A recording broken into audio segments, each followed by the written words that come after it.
Hi hello friends, മഴതോരും മുമ്പയുടെ ഏറ്റവും പുതിയ വിശേഷത്തിലേക്ക് എല്ലാവർക്കും സ്വാഗതം. ഈ വിശേഷത്തിൽ വലിയൊരു ടെസ്റ്റാണ് സംഭവിക്കാൻ പോകുന്നത്. നമുക്കതെന്താണെന്ന് നോക്കിയാലോ. അങ്ങനെ അലീനയെ അവളുടെ അച്ഛൻ്റെ അടുത്ത് കൊണ്ടുവിട്ടതിന് ശേഷം ഒരു മാസം കഴിഞ്ഞിരിക്കുന്നു. രോഹിത്തിനും ബബിതയ്ക്കും കൃഷ്ണമോൾക്കും അവളില്ലാതെ വല്ലാത്ത അസ്വസ്ഥത. രോഹിത്ത് ബാലേന്ദ്രനോട് അവളെ കാണണമെന്ന് പറഞ്ഞ് നിർബന്ധിച്ചപ്പോൾ ആദ്യം എതിർത്തെങ്കിലും അവസാനം അയാൾ അതിന് സമ്മതിച്ച് രോഹിത്തിനെ സ്റ്റാൻലിയുടെ ബംഗ്ലാവിലേക്ക് കൊണ്ടുപോകുന്നുണ്ട്. ആ സമയം അച്ഛനും മകനും എവിടെ പോയി എന്നറിയാതെ വൈജ ബബിതയോടും കൃഷ്ണയോടും തട്ടിക്കയറുന്നുണ്ട്. അമ്മയെ അച്ഛനും രോഹിയേട്ടനും പോകുമ്പോൾ ചോദിച്ചുകൂടായിരുന്നോ എവിടേക്കാണ് പോകുന്നതെന്ന് ചോദിക്കുന്നുണ്ട് ബബിത. എനിക്ക് മനസ്സിലായിരുന്നു ചോദിക്കാമെന്ന് പറയുന്നുണ്ട് വൈജ. എന്നാലേ ഞങ്ങൾക്കും മനസ്സിലായിരുന്നു പറയാമെന്ന് പറയുന്നുണ്ട് ബബിത ദേഷ്യത്തോടെ. എന്നിട്ട് മുകളിലേക്ക് കയറി പോകുന്നുമുണ്ട്. എല്ലാം കണക്കാ, അച്ഛനും മക്കളും എല്ലാവരും എന്നെ തോൽപ്പിക്കാൻ ഇറങ്ങിയേക്കാണെന്ന് വിചാരിക്കുന്നുണ്ട് വൈജ. പിന്നീട് തൻ്റെ ബാഗും എടുത്ത കാറിൻ്റെ കീയുമായി പുറത്തേക്ക് വരുന്നുണ്ട്. പോകുന്നത് ബാങ്കിലേക്ക്. നല്ല ട്രാഫിക്കാണ് കേട്ടോ. പുറത്തേക്ക് നോക്കി നശിച്ച ട്രാഫിക് എപ്പോൾ അവസാനിക്കുമാവോന്ന് പിറുപിറുത്ത് സൈഡിലെ ഗ്ലാസ്സിലൂടെ നോക്കി അവർ പരിചയമുള്ളൊരു മുഖം കാണുന്നുണ്ട്. അവളുടെ മനസ്സിലൂടെ 10-25 വർഷത്തിന് മുമ്പുള്ള ഒരു കാലം കടന്നു പോകുന്നുണ്ട്. എത്ര മണ്ണിട്ട് മൂടാൻ ശ്രമിച്ചിട്ടും ആ ഓർമ്മ കത്തിക്കേറി വരികയാണ്. ട്രാഫിക് പോയതും വണ്ടികൾ പോയി തുടങ്ങിയതൊന്നും വൈജ അറിഞ്ഞില്ല. ഒരാൾ വന്ന് ഗ്ലാസ്സിൽ തട്ടിയപ്പോഴാണ് വൈജയ്ക്ക് ബോധം വന്നത്. ഓഫീസിലിരുന്നിട്ടും വൈജയ്ക്ക് മനസ്സിന് നല്ല അസ്വസ്ഥത. നേരെ ലീവ് എടുത്ത് വീട്ടിലേക്ക് പോയി. അമ്മയെ പൊടുന്നനെ കണ്ട് കൃഷ്ണച്ച ചോദിക്കുന്നുണ്ട് എന്താ പെട്ടെന്ന് തിരിച്ചു വന്നതെന്ന്. എന്താടി, എനിക്കെൻ്റെ വീട്ടിലേക്ക് വന്നുകൂടെ? നിനക്കൊക്കെ എന്തിൻ്റെ കേടാന്ന് ചോദിച്ച് ദേഷ്യപ്പെടുകയാണ്. ഈ അമ്മയോട് എന്ത് പറഞ്ഞിട്ടും കാര്യമില്ല, അമ്മയ്ക്കൊന്നും മനസ്സിലാകില്ല എന്ന് ബബിത കൃഷ്ണജിയോട് പറയാണ്. കണ്ടില്ലേ, വായിൽ വരുന്നതൊക്കെ വിളിച്ചു പറയുന്നത്. സ്വന്തം അമ്മയാണെന്ന് വിചാരം പോലുമില്ല എന്ന് ആരോടൊന്നുമില്ലാതെ വൈജ പറയുമ്പോൾ അമ്മയല്ലേ തുടങ്ങി വെച്ചതെന്ന് പറയുന്നുണ്ട് ബബിത. ഞാൻ എന്ത് ചെയ്തു എന്ന് ചോദിക്കുകയാണ് വൈജ. അവരെവിടെ പോയി എന്നല്ലേ ചോദിച്ചുള്ളൂ എന്ന് പറയുന്നുണ്ട് വൈജ. അതിന് അമ്മയ്ക്ക് അച്ഛനോട് ചോദിച്ചുകൂടായിരുന്നോ? അച്ഛനല്ലേ കുടുംബനാഥൻ, അച്ഛനേക്കാൾ വലിയ സ്ഥാനം ഉണ്ടോ അമ്മയ്ക്ക് ഈ വീട്ടിൽ നിന്ന് പറയുന്നുണ്ട് ബബിത. എന്താടി, ഒരക്ഷരം പറയാതെ ഇവിടെ നിന്ന് ഇറങ്ങി പോകുന്ന മകൻ എവിടേക്കാണ് പോകുന്നതെന്ന് അറിയാനുള്ള ഒരു അവകാശം ഒരമ്മയ്ക്ക് ഇല്ലേടി എന്ന് ചോദിക്കുന്നുണ്ട് വൈജ. അതൊന്ന് ചോദിച്ചു പോയതിനാണോ നിനക്കൊക്കെ ഇത്ര തിളപ്പ്? സൗകര്യമുണ്ടെങ്കിൽ പറഞ്ഞാൽ മതി. ഈ വൈജയുടെ അടുത്ത് അത്രയ്ക്ക് അങ്ങ് ആളാക്കാൻ ആരും വരണ്ടെന്ന് പറയുന്നുണ്ട് വൈജ. അമ്മേ, അച്ഛനല്ലേ രോഹിയേട്ടനെ കൊണ്ടുപോയത്, അതിനിപ്പോൾ എന്താണമ്മേ എന്ന് ചോദിക്കുന്നുണ്ട് കൃഷ്ണജ. ആ സമയം ഒന്നും മിണ്ടാതെ വൈജ മുറിയിലേക്ക് പോവുകയാണ്. അല്പനേരം കിടക്കയിലിരുന്നു. രോഹിത്ത് പറഞ്ഞ കാര്യം ഇങ്ങനെ ഓർക്കുന്നുണ്ട്. നെഞ്ചിൽ കൈവച്ച് അമ്മയ്ക്ക് പറയാൻ പറ്റുമോ അമ്മ ഒരു തെറ്റും ചെയ്തിട്ടില്ലാന്ന്? സത്യസന്ധമായി അമ്മ ഒരു കളങ്കവും ഇല്ലാതെയാണ് ഇത്രകാലം ജീവിച്ചതെന്ന് പറയാൻ പറ്റുമോയെന്ന് രോഹിത്ത് പറഞ്ഞത് അങ്ങനെ ഓർക്കുന്നുണ്ട്. ട്രാഫിക് ബ്ലോക്കിൻ്റെ ഇടയിൽ അയാളെ കണ്ടതും ആകെ തല പെരുക്കുന്നത് പോലെ തോന്നി. അത് സ്റ്റാൻലി ജോസഫ് തന്നെയല്ലേ? താൻ പ്രണയിച്ചിരുന്ന തൻ്റെ എല്ലാമായിരുന്ന ലാൽച്ചനെന്ന സ്റ്റാൻലി ജോസഫ്, എന്നെ ചതിച്ച വഞ്ചകൻ. അയാൾ എന്തിന് ഈ നാട്ടിലേക്ക് വന്നു? ഇത്ര വർഷക്കാലം അയാൾ എവിടെയായിരുന്നു? ഇപ്പോൾ എൻ്റെ മനസ്സമാധാനം തകർക്കാൻ എന്തിനായിരിക്കും അയാൾ ഇവിടേക്ക് വന്നത്? ഇങ്ങനെ പല പല ചിന്തകൾ മനസ്സിലൂടെ പോകുന്നുണ്ട് വൈജയുടെ. ആഗ്രയിലെ ജീവിതം. ആ ക്വാർട്ടേഴ്സിലേക്ക് അടിക്കടി വരാറുണ്ടായിരുന്ന പുന്നല്ലൂർക്കാരൻ സ്റ്റാൻലി ജോസഫ്, ഗംഗേട്ടൻ്റെ ജൂനിയർ. കരുത്തനും പരിക്കനുമായ യുവാവ്. അയാളുടെ ഓരോ വരവിലും കള്ളത്തരമുണ്ട്. ഗംഗേട്ടന് അയാളോട് വലിയ വാത്സല്യവും സ്നേഹവുമൊക്കെ ആയിരുന്നു. അയാൾ ഉയരങ്ങളിലെത്തുമെന്ന് ഗംഗേട്ടൻ മാലതി ചേച്ചിയോട് പലവട്ടം പറയുന്നത് താൻ കേട്ടിട്ടുണ്ട്. ആരാധന തോന്നിയിരുന്നു തനിക്ക് അയാളോട് ആ സമയത്തൊക്കെ. ഗംഗേട്ടൻ്റെയും മാലതി ചേച്ചിയുടെയും സാന്നിധ്യത്തിൽ കൂടുതൽ സംസാരിക്കാൻ സാധിച്ചിരുന്നില്ല. ഗംഗേട്ടൻ മിലിറ്ററി ഹെഡ് ക്വാർട്ടേഴ്സിൽ മാറ്റം കെട്ടി ഡൽഹിയിൽ പോയതിനു ശേഷമാണ് സൗമ്യതയോടെ സംസാരിക്കാനൊക്കെ തുടങ്ങിയത്. ആഗ്രയിലെ പഠനം കഴിഞ്ഞ് തനിക്ക് അവിടുത്തെ സ്കൂളിൽ ജോലി കിട്ടിയത് സ്റ്റാൻലി ജോസഫിൻ്റെ ശുപാർശ പ്രകാരമാണെന്നുള്ള കാര്യമൊക്കെ വൈജ ഓർക്കുന്നുണ്ട്. മിക്കപ്പോഴും കാണാം, സംസാരിക്കാം, കത്തുകൾ കൈമാറാം. ആ സ്നേഹബന്ധം വളരെ ഒരൊറ്റ വർഷമേ എടുത്തുള്ളൂ. ഊണിലും ഉറക്കത്തിലുമൊക്കെ ഒരാളെ പറ്റിയുള്ള ചിന്ത മാത്രമേ ഉള്ളൂ. സ്റ്റാൻലിയുടെ ചില ശീലങ്ങൾ ഇണങ്ങിയും പിണങ്ങിയുമൊക്കെ പലതരത്തിൽ മാറ്റിയെടുക്കാൻ വൈജയ്ക്ക് കഴിഞ്ഞു. നല്ല മദ്യപാനിയായിരുന്നു, അതൊക്കെ വൈജ മാറ്റിയെടുത്തു. ഒഴിവ് സമയങ്ങളിലെല്ലാം സ്റ്റാൻലിക്കൊപ്പം ചുറ്റിക്കറങ്ങാൻ വൈജയ്ക്ക് ഒരുപാട് ഇഷ്ടമായിരുന്നു. ഒന്നുകിൽ ആഗ്ര ഫോർട്ടിൽ അല്ലെങ്കിൽ താജ്മഹലിൽ. സ്റ്റാൻലിയുടെ ശബ്ദം കേൾക്കാതെ വൈജയ്ക്ക് ഉറങ്ങാൻ പറ്റുമായിരുന്നില്ല. ആ ശബ്ദം കേൾക്കുമ്പോൾ തന്നെ ഒരു ഉണർവ് ശരീരത്തിൽ വ്യാപിക്കും. ബ്ലഡ് സർക്കുലേഷൻ നല്ല പോലെ ഉണ്ടാകും. വൈദ്യുത ചാർജ് പോലെ, വൈദ്യുത കാന്തിക തരംഗം പോലെ അവളുടെ മനസ്സാകെ കുളിരുകോരും. ഫോൺ വിളിക്കുമ്പോൾ സംസാരിച്ച് കൊതി തീരില്ല. ഫോൺ വയ്ക്കല്ലേ എന്ന് തന്നെയാണ് പ്രാർത്ഥന. അടുത്തുണ്ടെങ്കിൽ അകന്നു പോകല്ലേന്നും. അടുത്തുണ്ടെങ്കിൽ സ്റ്റാൻലിയുടെ ശബ്ദം കേട്ടാൽ പിന്നെ സമയത്തിന് കുതിരയുടെ വേഗതയായിരിക്കും. സമയം പോണത് അറിയുകയില്ല. ഇവിടെ സംസാരിച്ചു തുടങ്ങിയതേ ഉണ്ടാവുള്ളൂ. ആളെ കണ്ട് മതിയായിട്ടുണ്ടാകില്ല. ഒരിക്കൽ സ്റ്റാൻലിയും വൈജയും ഒരു ദിവസം ചേർന്നിരിക്കുമ്പോൾ ഇതെവിടെ ചെന്ന് എത്തുമെന്ന് വൈജ ചോദിക്കുന്നുണ്ട്. എന്നെ കല്യാണം കഴിക്കുമോ ഇല്ലയോ ഒരു വാക്ക് പറഞ്ഞാൽ മതി, എനിക്ക് വിശ്വാസമാണെന്ന് പറയുന്നുമുണ്ട് വൈജ. ഇത്ര ബാലിശമായൊരു ചോദ്യം വേണോ വൈജയെ? ഞാൻ നിൻ്റേതും നീ എൻ്റേതുമല്ലേ, നമ്മൾ ഒന്നല്ലേ, എനിക്ക് എങ്ങനെ നിന്നെ പിരിയാൻ കഴിയും? അങ്ങനെ ചോദിച്ച് അടക്കി പിടിക്കുന്നുണ്ട് കേട്ടോ സ്റ്റാൻലി ജോസഫ് തന്നെ. ഞാൻ നിന്നെ ഒരിക്കലും വേണ്ടാന്ന് വയ്ക്കില്ല, എനിക്ക് വേണം നിന്നെയെന്നും പറയുന്നുണ്ട്. അതൊക്കെ കേട്ട് പെട്ടെന്ന് അങ്ങനെയൊന്നും ചോദിക്കണ്ടായിരുന്നു. സ്റ്റാൻലി ഇനി എന്നെപ്പറ്റി എന്താണാവോ ചിന്തിക്കുക? അങ്ങനെയൊക്കെ ധർമ്മസങ്കടത്തിൽപ്പെട്ട് സ്റ്റാൻലിൻ്റെ മുഖത്തേക്ക് തന്നെ ദയനീയ ഭാവത്തിൽ നോക്കുന്നുണ്ട് വൈജ. എൻ്റെ വീട്ടിലാരും നീ കല്യാണത്തിന് സമ്മതിക്കില്ല എന്ന് ഉറപ്പാണ്. പിന്നെ കൊല്ലപ്പള്ളിക്കാർ അവർ നിന്നെ പഴിയടച്ച് പിണ്ടം വയ്ക്കും പുറത്താക്കി. ആ സമയം കരയാണ് വൈജ. അതുകൊണ്ട് ഞാനൊരു തീരുമാനം എടുത്തു എന്ന് പറയുന്നുണ്ട് സ്റ്റാൻലി. ഇനി അയാൾ എന്താണ് പറയാൻ പോകുന്നതെന്ന ഉൾക്കിഴലത്തോടെ അയാളെ തന്നെ നോക്കിയിരിക്കുന്നുണ്ട് വൈജ. നേരെ വത്തിക്കാനിൽ അങ്ങനെ നമ്മൾ പോകുന്നു. എന്നിട്ട് പോപ്പിനെ കണ്ട് വിവാഹം രജിസ്റ്റർ ചെയ്യുന്നു. പിതാവേ, ഞാനൊരു പെണ്ണിനെ സ്നേഹിച്ചു പോയി, അന്യമതക്കാരിയാണ്. പക്ഷേ ഞങ്ങൾക്ക് ഒന്നിച്ച് ജീവിക്കണം, ഞങ്ങളെ അനുഗ്രഹിക്കണമെന്ന് പറയുന്നുണ്ട് സ്റ്റാൻലി കള്ളച്ചിരിയോടെ. നിന്റെ പെണ്ണിനെ കൂട്ടിക്കൊണ്ടുപോവാ, അവൾ നിനക്ക് യോജിച്ചവളാണെന്ന് തോന്നിയാൽ ഞാൻ നിന്നെ അനുഗ്രഹിക്കാം എന്നൊക്കെ പോപ്പ് പറയുന്നുണ്ട് സ്റ്റാൻലി. അതെ, നമ്മൾ പോയി ആ വലിയ മനുഷ്യൻ നമ്മളെ അനുഗ്രഹിച്ചു വൈജ്. ഞാൻ നിന്നെ ഹൃദയം കൊണ്ടാണ് സ്വീകരിച്ചത്. അതിലും വലുതല്ലല്ലോ ആളുകളുടെ മുമ്പിൽ വെച്ച് കെട്ടുന്ന താലി. അത് കേട്ടതോടെ സ്റ്റാൻലിയുടെ തോളിൽ തലതച്ചിരിക്കുന്നുണ്ട് വൈജ.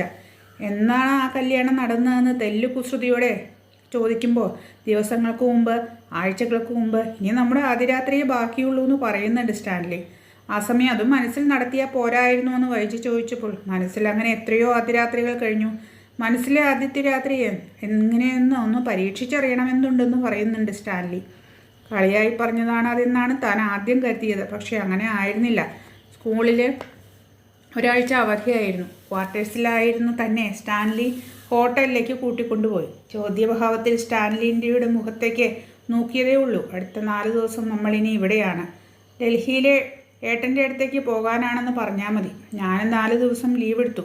സുപ്പീരിയർ ഓഫീസറോട് കള്ളം പറഞ്ഞു എന്ന് പറയുന്നുണ്ട് സ്റ്റാൻലി. താൻ സ്റ്റാൻലിയുടെ മുഖത്തേക്ക് സൂക്ഷിച്ചു നോക്കിയപ്പോൾ വേണ്ടേ വൈജയെ, താൻ ഇത് ആഗ്രഹിക്കുന്നില്ലേ? വേണ്ടെങ്കിൽ വേണ്ട, നമുക്ക് ക്യാൻസൽ ചെയ്യാമെന്ന് പറയുന്നുണ്ട് സ്റ്റാൻലി. മൗനത്തോടെ നിൽക്കുന്ന വൈജിയോട് എന്നെങ്കിലും ഇത് തുടങ്ങി വച്ചല്ലേ പറ്റൂ, അത് ഇന്നായിക്കോട്ടെ, കുറച്ച് വൈകിയതുകൊണ്ട് പ്രയോജനമൊന്നുമില്ലല്ലോ എന്ന് പറയുന്നുണ്ട് സ്റ്റാൻലി. അങ്ങനെ ഞങ്ങളവിടെ റൂമെടുത്തു. സ്റ്റാൻലിയെ പൂർണ്ണ വിശ്വാസമുണ്ടായിരുന്നെങ്കിലും രാത്രിയാകും തോറും ആദ്യമായി തുടങ്ങി.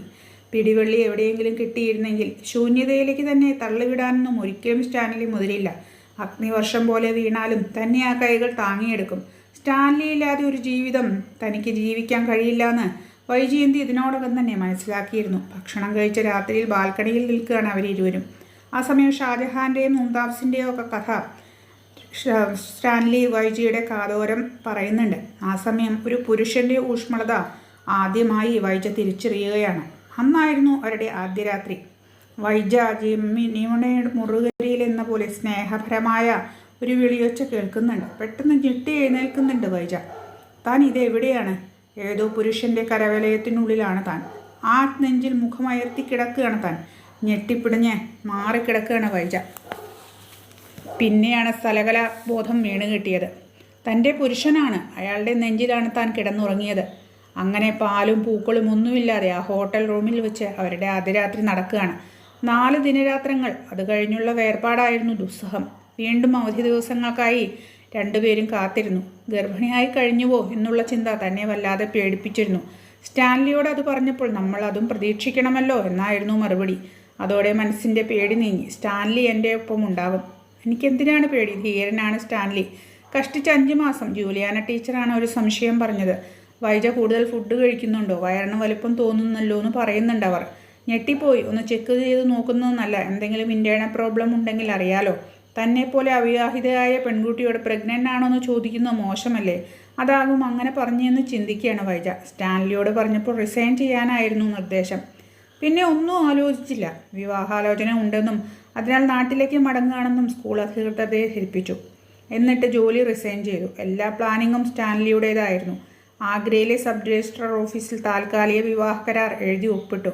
സ്റ്റാൻലി ഒരു വാടക വീട് ഏർപ്പാടാക്കി. കൂട്ടിന് ഒരായെയും. ആ വീട്ടുവളപ്പിലാണ് ഓണറും കുടുംബവും താമസിക്കുന്നത്. പകൽ സമയങ്ങളിൽ സ്റ്റാൻലിയിൽ വരും. അതിന് ലീവ് എടുക്കേണ്ട ആവശ്യമൊന്നുമില്ല. ചിലപ്പോൾ സന്ധ്യ വരെ തന്നോടൊപ്പം ഇരിക്കും. തന്നെ പുനരൂരിലേക്ക് കൂട്ടിക്കൊണ്ടുപോയി അവിടുത്തെ പള്ളിയിൽ വെച്ച് വിവാഹം കഴിക്കണമെന്നൊരാഗ്രഹം സ്റ്റാൻലിക്കുണ്ടായിരുന്നു. കുറേ വൈകിയാണെങ്കിലും തങ്ങളുടെ ബന്ധം വീട്ടുകാരെ കൊണ്ട് അംഗീകരിപ്പിക്കാൻ കഴിയുമെന്ന വിശ്വാസവും സ്റ്റാൻലിക്കുണ്ടായിരുന്നു. ആയ ഒരു മറാത്തി പെണ്ണാണ് സോനാലി. അവൾ പറയും മേംസാബിൻ്റെ വയറ്റിലൊരു പെൺകുഞ്ഞാണെന്ന്. അതുകൊണ്ടാണ് ഇത്രയും വലുപ്പം കൂടുതലെന്ന്. അതേപ്പറ്റി സ്റ്റാൻലിയോട് പറഞ്ഞപ്പോൾ അവൾ ഇവിടെ നിന്ന് ശരിയായി വരട്ടെ എന്നാണ് പറഞ്ഞത്. ഒരിക്കൽ ലീവ് കിട്ടി സ്റ്റാൻലി നാട്ടിലേക്ക് പോകാൻ തീരുമാനിച്ചു. തങ്ങളുടെ കാര്യം വീട്ടിൽ സംസാരിക്കുക എന്നതായിരുന്നു യാത്രയുടെ മുഖ്യ ഉദ്ദേശം. പള്ളി വികാരിയോടും മറ്റും പറഞ്ഞ് അങ്ങനെ കല്യാണം ഒരുക്കം നടത്തിയിട്ട് തിരിച്ചു വരൂ. വിഷമിക്കരുത്, കൂടി വന്നാൽ 10 ദിവസം അതിനകം തിരിച്ചെത്തുമെന്ന് പറഞ്ഞിട്ടാണ് കേരളത്തിലേക്ക് പോരുന്നത് സ്റ്റാൻലി. പുനരൂരിൽ ചെന്ന ശേഷം സ്റ്റാൻലിയിൽ ഒരു തവണ മാത്രമേ വിളിച്ചിട്ടുള്ളൂ. അതും വീട്ടുടമയുടെ ഫോണിലേക്കാണ് കേട്ടോ കോൾ വന്നത്. ഒരു ദിവസം വാതിൽ മുട്ടുന്ന കേട്ട് സ്റ്റാൻലിയാണെന്ന് കരുതി സന്തോഷത്തോടെ വാതിൽ തുറക്കുമ്പോൾ കണ്ട കാഴ്ച കണ്ട് നടുങ്ങി. ഗംഗേട്ടനും ശിവേട്ടനും മുന്നിൽ. പെട്ടെന്ന് വാതിലിൽ മുട്ടുകേട്ട് വൈജ ഒരിക്കൽ കൂടി ഞെട്ടുന്നുണ്ട്. പഴയ കാര്യങ്ങൾ ഓർത്ത് താൻ ഒന്നും മയങ്ങി. ബബിത പുറത്തുനിന്ന് വിളിക്കുന്നത് കേൾക്കാം. വാതിൽ തുറന്നപ്പോൾ എന്താ അമ്മ വാതിലടച്ച് കുറ്റിയിട്ടതെന്ന് ബബിത ചോദിക്കുമ്പോൾ എനിക്ക് ഇഷ്ടമുണ്ടായിട്ട് നീ ആരാണത് ചോദിക്കാൻ, നിനക്കപ്പോൾ എന്തു വേണമെന്ന് തർക്കുത്തരം പറയുന്നുണ്ട് വൈജ. നേരം ഇരുട്ടി. ഇതെന്താ ഭാർഗവീ നിലയമോ? എങ്ങും ലൈറ്റുമില്ല, ഉച്ചയുമില്ല, വിളക്കും വച്ചിട്ടില്ല. വൈകുന്നേരത്തെ ചായയും കിട്ടിയിട്ടില്ല എന്ന് പറയുന്നുണ്ട് ബബിത. അപ്പോഴാണ് വൈജയന്തിക്ക് ബോധം വന്നത്. താൻ ഇതുവരെ എവിടെയായിരുന്നു? നീ നിന്റെ പണി നോക്കുന്ന പറയുന്നുണ്ട് വൈജ. പിന്നീട് വീണ്ടും വൈജ പഴയ കാലം ഓർക്കുന്നുണ്ട്. ശിവേട്ടനും ഗംഗേട്ടനും തന്നെ അവിടെ നിന്ന് കൊണ്ടുവന്നു. വൈജയുടെ കാര്യങ്ങളൊക്കെ അറിഞ്ഞു തന്നെയാണ് അവർ അവിടെ നിന്ന് കൊണ്ടുവരുന്നത്. സ്റ്റാൻലി ജോസഫിൻ്റെ വീട്ടുകാരുമായി സംസാരിച്ച് നിങ്ങളുടെ വിവാഹം നടത്തി തരാമെന്നും അതുകൊണ്ട് നീ ഇനി ഇവിടെ താമസിക്കരുതെന്ന് പറഞ്ഞുമാണ് കൊണ്ടുവരുന്നത്. അവിടെ അവൾക്ക് വല്ലാത്തൊരു അസ്വസ്ഥതയായിരുന്നു കേട്ടോ. ആ ഒരു സമയത്താണ് പുനരൂരിലെ സ്റ്റാൻലിൻ്റെ വീട്ടുകാരും വൈജിയുടെ വീട്ടുകാരും ചേർന്ന് ഒരു ഒത്തുകളി കളിച്ചത്.